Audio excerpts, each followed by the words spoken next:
losing my voice a little bit, so that's a bit of my security blanket. So thanks for the patience on that. So years ago, I was sitting in the back seat of an Uber.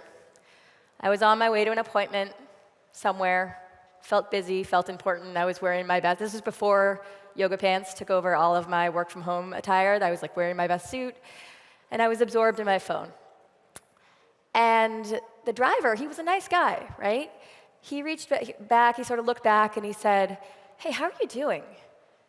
And I gave the universal modern response, which was, "Good, busy." And then he said something that I'll never forget. He told me that for all our smarts, for all our money, the one thing we will never be able to do is add even one more second to the end of our days. Time has us beat. And you know, it's a little cliche, but it really shook me up that day, right? Made me kind of think about our powerlessness in the world, tiny speck in the universe stuff. Because of course, he was right. He was right. Well, mostly.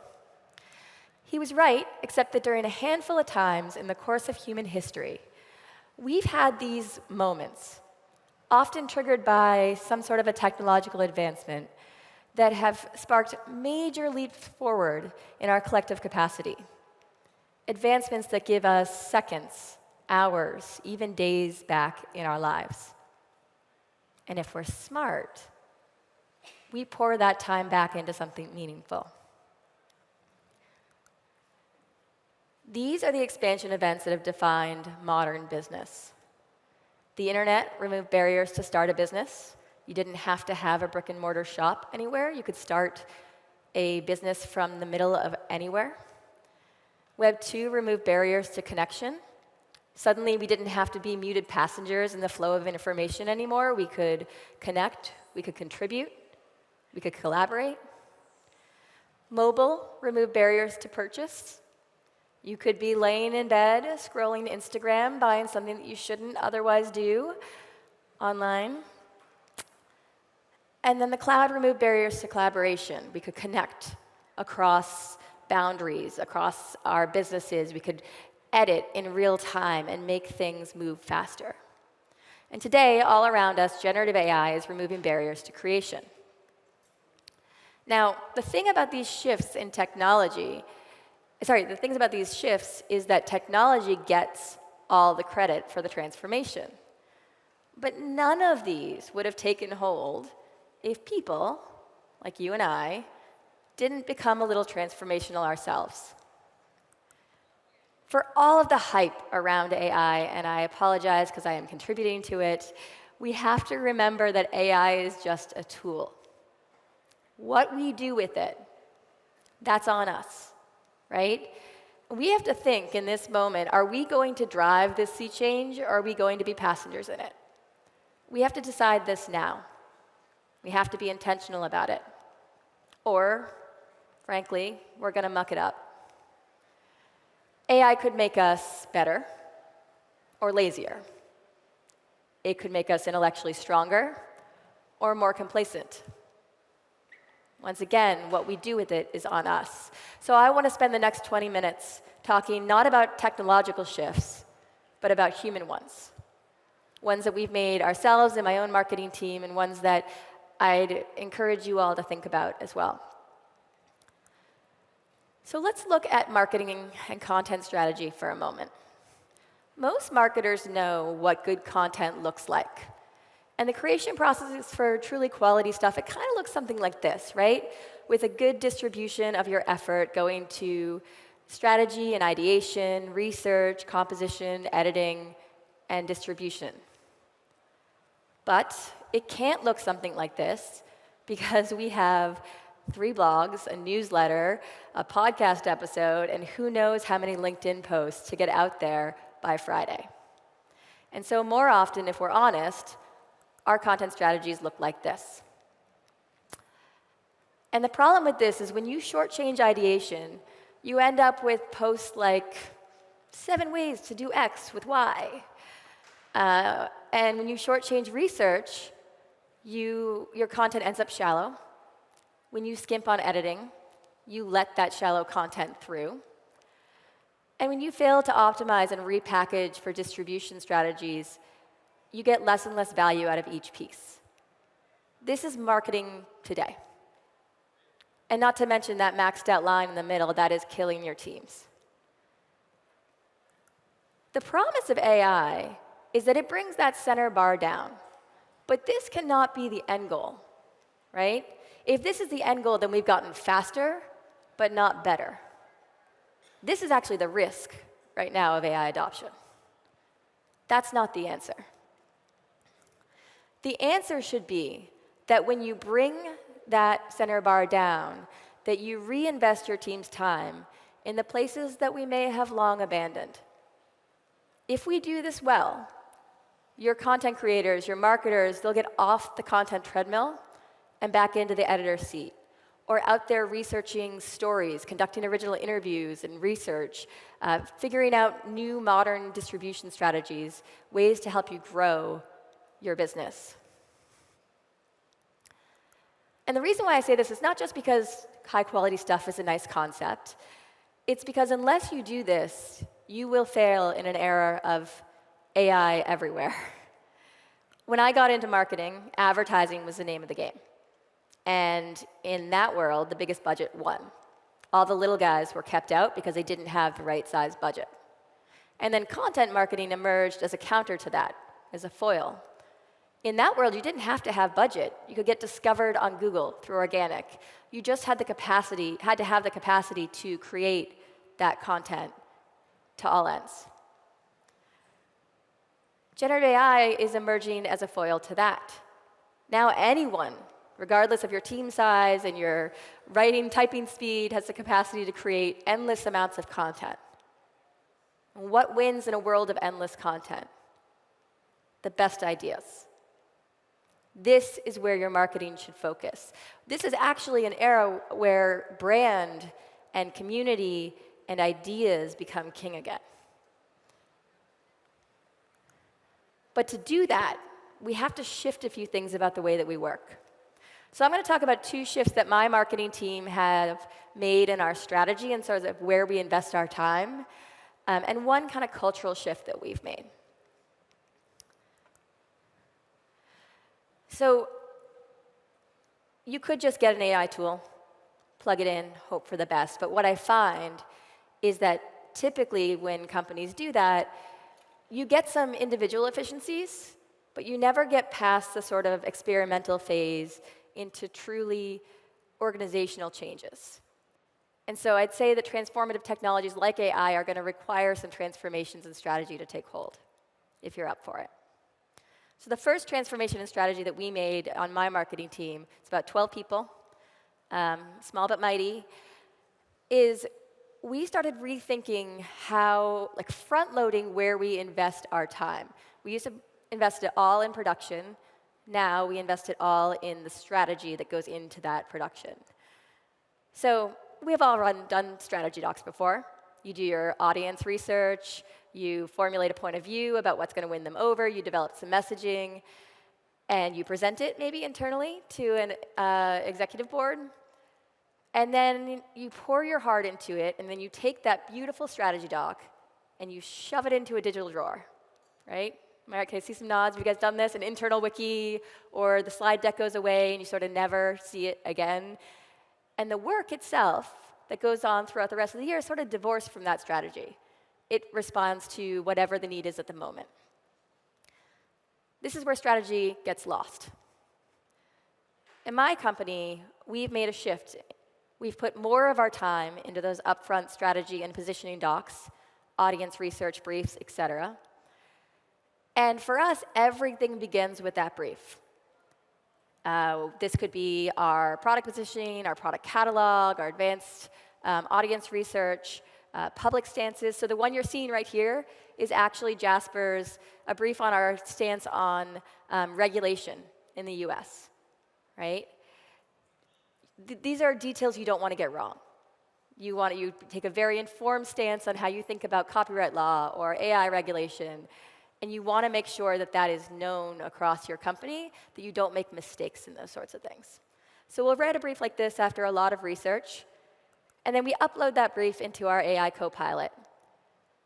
You'll see examples of all the different briefs that live within it. So we've got our brand book, competitive positioning. If you want to ask how Jasper compares to ChatGPT, any member of the Jasper team can tell you because that brief is inside our tool and embedded into all the emails that they send. Regulations, our particular campaign briefs, et cetera. So that lives inside our Copilot. Briefs are ideas, detached from format and filled with substance. So then when we have to go give it format, we can attach it to anything that we're creating. So in this case, a marketer has to write a blog post about copyright regulation. So she attaches it. She uses AI to spin up the first draft of that blog post. And then our ideas, our positions, our principles, they automatically get infused into that content. She's probably done some research on this herself, but that serves as an added flex of substance for her. Even more so, we can then adapt that idea to different formats, different languages, different segments. And the most important thing here is that the idea, the message, the strategy that we've poured ourselves into at the beginning, that stays, no matter what way we change the format of it. That's a more aligned messaging strategy for your team. Entire campaigns can get spun up around that one idea in seconds. The rest of the company, from intern to executive, can tap into it on the platforms they use. And that's where AI goes from being faster to actually producing better, more aligned content. That's where marketing shifts from content to ideas. It's one major shift we've made. The second is changing our approach to acquisition, which is underway for us right now. And the reason we have to do this is because big changes are coming to search. Glad you're all sitting down. I don't think this is a surprise to any of you, but right around May of last year, Google introduced how they're going to be integrating AI answers into search engine results pages. Now, for companies, not every company relies heavily on search. Ours historically has. And so if you're getting more than 40% of your traffic in a given month from organic, you're going to want to think about your distribution channels. You're going to want to think about how people discover your products. Now, the best way I can explain what's happening to Google, and this will evolve, so this is accurate today, is Google's kind of splitting into 3 avenues: AI results, organic links, and perspectives. AI results are, quite frankly, better for exploratory searches. They're a good search experience if you don't exactly know what you're looking for, because you can have a conversation with the search engine. You can get closer to what you want. They are harder for marketers to influence, though. Because of the way AI works, AI results are going to favor established brands. They're going to favor any company that has sort of a history out there. It's going to be tougher for the upstarts to get in here. The nice thing, if you're selling products, is the conversion point is actually elevated in many of these. So someone can buy your product without ever actually needing to go to your website. But the takeaway I have here is that the established brands are going to win this. The second is our friendly, familiar, organic link results. This is what we've been optimizing for years. We have the best odds as marketers to influence how we show up in these results.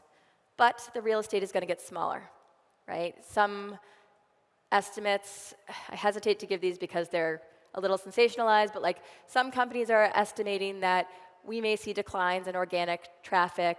Some businesses may see declines in organic traffic to like 25%. So we need to prepare for this. But to optimize for this, it's not going away. Current rules apply. New search vehicle called Perspectives is emerging, and this is where I think the startups have the best shot. Perspectives is sort of a foil to the lack of reliability of AI results. So you can get an AI result, but then you can also get firsthand experience from people elevated directly into the results page. So they're pulling from TikTok, they're pulling from Reddit, from forums, from community-driven, user-generated content. This is something that we all can activate and influence in our own communities. Google has said that they care a lot about, they were very intentional about how they've rolled out these changes. They want to make sure that they don't lose the reliability of information that they deliver, and so they're going to care a lot about actual expertise. Not inbound links necessarily, but truly someone with subject matter and deep knowledge, they're going to prioritize. My own head of content strategy at Jasper, her name is Krista Doyle. She's hilarious on Twitter if you ever find her. Oh, I guess it's called X now, sorry. She has told me that her big kind of ethos for next year is that she used to crank out a ton of how-to content to get discovered on search. Now she's going to focus on what she calls like how I content or how do I content. And that is the idea of she's going to take that time she saved from content production. She's going to go out and interview experts so that it is about how subject matter expert A does a certain thing. Now that works on two levels. One is it brings expertise into your subject matter, something that Google has said they cared about. Two is that person can become another platform for you. So they can share it out, they can be discovered in perspectives, they can help add to that distribution. So we're shifting from keywords to key people in the way that we think about our content strategy for organic moving forward. So I said 2 strategy changes and 1 cultural one. The cultural one is incredibly important. It's why I've left it for last, which is we need to collectively define new standards for responsible use of AI. There are things that AI is good at, and there are flaws that come with AI. We need to increase the literacy, the AI literacy across our company so that we understand both sides, and so that we use it for the right things and not the wrong things. AI is really good at unbridled capacity and not half bad at dad jokes. It is not so good at knowing your specific audience. It is not 100% on accuracy. It is definitely not good on originality. This is something that learns from patterns in history. There are no new ideas in there, except for the ones that you bring in collaboration with AI. And of course, human experience, lived experience, good judgment. This is where we need to put the people. We internally at Jasper have set some standards for our own use of AI. This is our transparency statement that we've put on our website at jasper.ai/ethics, which shows that, yes, of course, we use AI in our content creation, but the standard that we've set is that nothing that is AI only should ever hit print. Every single thing that we put out has been edited, contributed to, informed by people and lived experience, and the AI has played the role as the accelerant. We also put together a set of standards for the company. These include things like where we use AI, all of our marketing content, where we don't use AI, internal performance evaluations. Some things should be hard, right? And you can make these calls for your own companies about where you do and don't use it. It also includes rules for security. Not every AI tool is the same when it comes to security and privacy. Make absolutely certain that you ask questions of the tools you use about how they protect your data. But all of that is sort of written up in a policy for our company that we've adopted and brought into our onboarding training.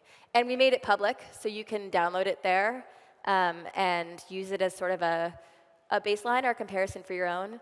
Please do consult with your own legal teams. Don't get me fired. It's just meant for inspiration.